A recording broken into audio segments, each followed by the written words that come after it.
Alors, où se situe notre liberté? Eh bien, notre liberté, elle se situe dans la façon dont nous allons réagir à tout cela. On peut décider de sortir de la réaction mécanique pour passer à la décision que, quoi qu'il arrive, on peut ne pas s'identifier à la situation extérieure. On peut apprendre petit à petit à créer en soi un espace de sérénité qui nous permet de tout aborder avec une certaine égalité d'humeur. Et cela est bien sûr extrêmement important, notamment quand on rencontre des situations difficiles. Dans ces moments-là, l'état d'esprit, c'est-à-dire la façon dont on se positionne intérieurement, va être déterminante. Parce qu'évidemment, même si objectivement, on peut qualifier certains événements d'heureux et d'autres de malheureux, ce qui est sûr, c'est que la façon dont nous vivons intérieurement ces événements, c'est-à-dire le sens que nous leur donnons, les leçons que nous en tirons, eh bien tout cela, ça fait la différence entre une vie heureuse et une vie malheureuse.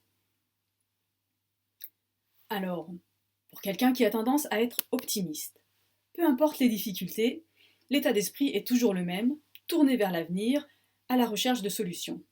Vous connaissez sans doute des personnes, peut-être vous-même, qui sont optimistes et toujours prêtes à rebondir, à transformer ce qui leur arrive sans jamais se plaindre.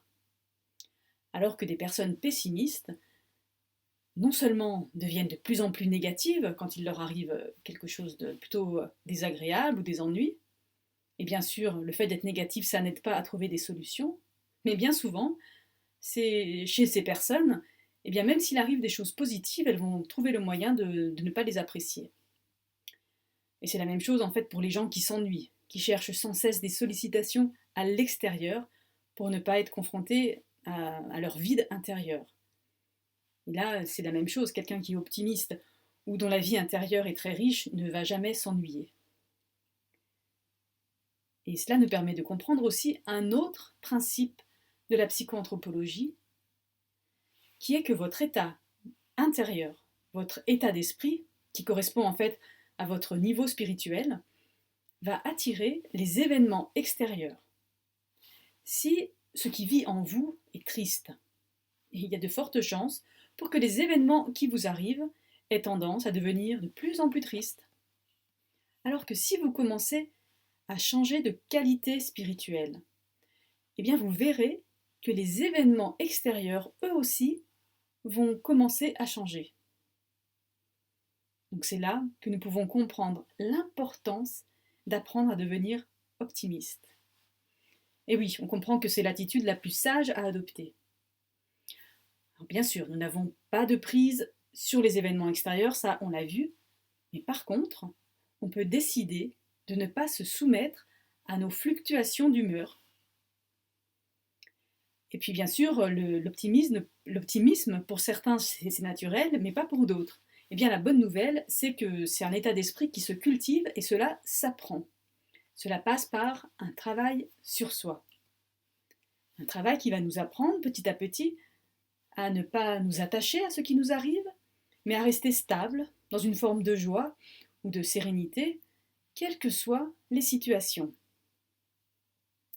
Et c'est ce qui va faire que notre bonheur sera davantage lié à notre état d'être intérieur plutôt qu'aux événements extérieurs.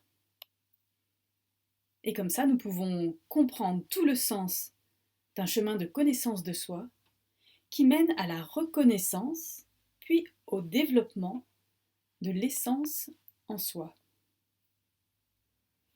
Et donc, si vous voulez approfondir ce sujet, je vous propose un autre exercice qui va vous permettre de faire la différence entre votre vie intérieure et les événements extérieurs.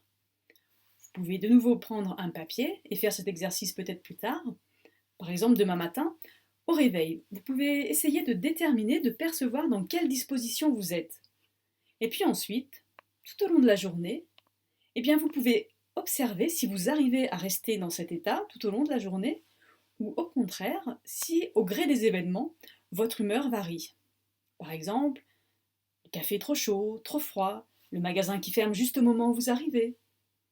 Donc essayez de devenir observateur de la façon dont les événements extérieurs impactent votre état intérieur. Donc cet exercice vous permettra de mieux vous connaître.